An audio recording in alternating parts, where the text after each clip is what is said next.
নমস্কার বন্ধুরা, আমিও বাঙালি রান্নাঘরে সবাইকে স্বাগত জানাচ্ছি। এই ভীষণ গরমে আবারও একটা নতুন রেসিপি আপনাদের মাঝখানে শেয়ার করতে চলেছি। সেটা হচ্ছে বাড়িতে সহজভাবে স্প্রাইট বানানো। তাহলে চলুন দেখে না যাক আজকের রেসিপি। এই যে সুন্দরভাবে আমি লেবুর খোসাগুলো এই যে কেটে নিয়েছি 3টে খোসাই। আর এখানে এই যে লেবুগুলো এরকমভাবে খোসা ছাড়ানোর পর এরকম টুকরো করে নিয়েছি। প্রথমে আমি এই খোসার মধ্যে লেবুর খোসার মধ্যে দিয়ে দেবো পরিমাণ মতো চিনি। 4 টেবিল চামচ চিনি ব্যবহার করলাম। প্রথমে ভালোভাবে চিনি আর লেবুর খোসাগুলো আমি ডলে ডলে মেখে নেব যতক্ষণ না গলে যায় চিনিটা। এদিকে মেখে নিচ্ছি একটু সময় নিয়ে, আর এদিকে রেখে দিচ্ছি একটু। এখানে যে লেবুটা কেটে রেখেছি এটা এখন চিপে চিপে রস বের করে এই যে ছিবড়াটা আছে এটা ফেলে দেব। আমি এই লেবুটা সুন্দরভাবে রসটা বের করে নিচ্ছি।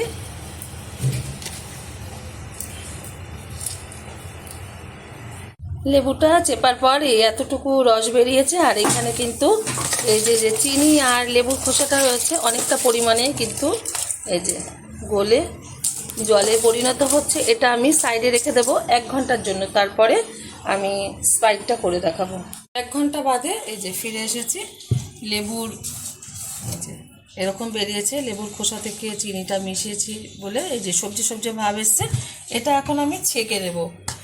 যে স্মাইলটা ছিল লেবুর খোসায় সেটা কিন্তু চিনির সাথে মিশে গিয়ে সুন্দর একটা ফ্লেভার বেরোচ্ছে। আর এটা কিন্তু খাওয়ার সময় খুব সুন্দর একটা ফ্লেভার বেরোবে যেরকম স্প্রাইটের হয়ে থাকে।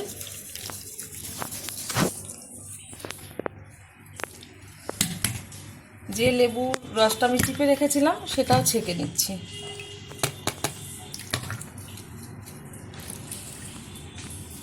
একটা স্প্রাইটের বোতল নিয়েছি,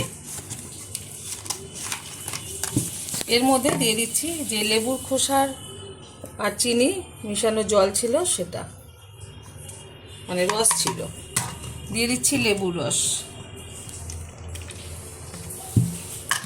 দিয়ে দেবো খাওয়ার সোডা খুব অল্প পরিমাণে 1 চিমটে, দিয়ে দিচ্ছি গুঁড়ো করে রাখা বরফ।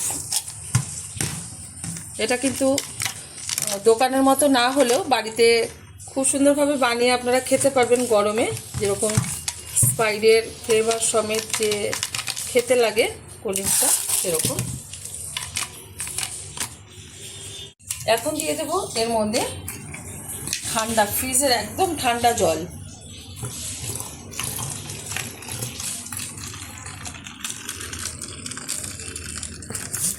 পড়ে যাচ্ছে, হালকা করে দিয়ে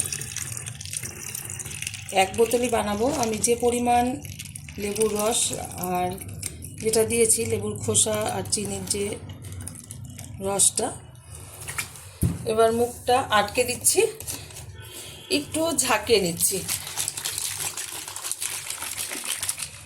2 মিনিট বাদে গ্লাসে ঢেলে দেখাচ্ছি।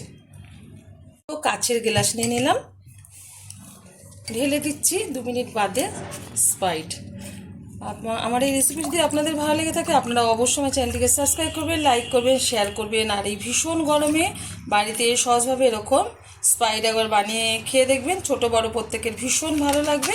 দেখা হবে পরের ভিডিওতে নতুন কোনো রেসিপি নিয়ে। ধন্যবাদ।